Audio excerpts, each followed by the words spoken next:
Now that you know how to add animations to your presentations, we now need to make sure that the objects you'll be animating are the right format and are high enough quality to produce a high definition video.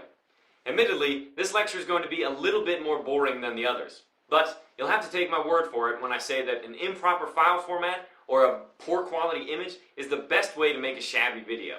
So grab yourself a cup of coffee and buckle up for some book learning. The first thing you want to understand is the difference between raster images and vector images.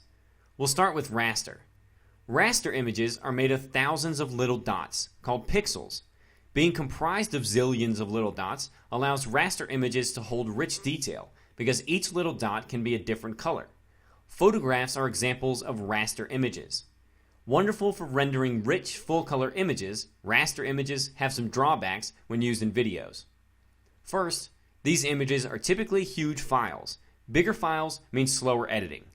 Second, these images don't resize very well. When you resize a raster image, the pixels just get bigger, which makes the image appear grainy, or what's called pixelated. Vector images, on the other hand, typically have a cartoon-like appearance. Vector images are not rendered on a pixel-by-pixel basis like raster images. For example, if we were to create a square as a raster image, it would be filled by thousands of little pixel dots. If we were to create a square as a vector image, the same square would only be comprised of dots or vector points in each of the corners.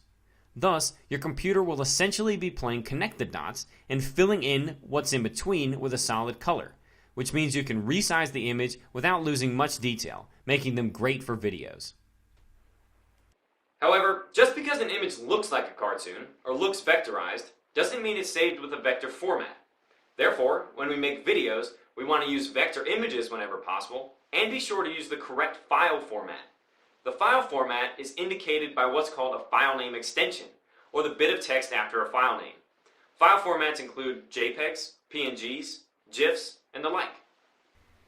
JPEG is probably the most common file format, as it's the default extension for digital cameras. However, JPEGs save out as rectangles, which is a problem if you have an image that isn't rectangular. For example, you see when I place this JPEG in PowerPoint, it adds a white background. As you probably guessed, JPEGs are rasterized. PNG, pronounced PNG files, are also rasterized and are the most used lossless image compression format on the internet. In simpler terms, even though they're rasterized, PNG files are typically sufficient, even good, for video making. And PNG files save out with transparent backgrounds. But, especially when we make videos in PowerPoint, the best file format I've found are called Windows Metafiles, or WMF.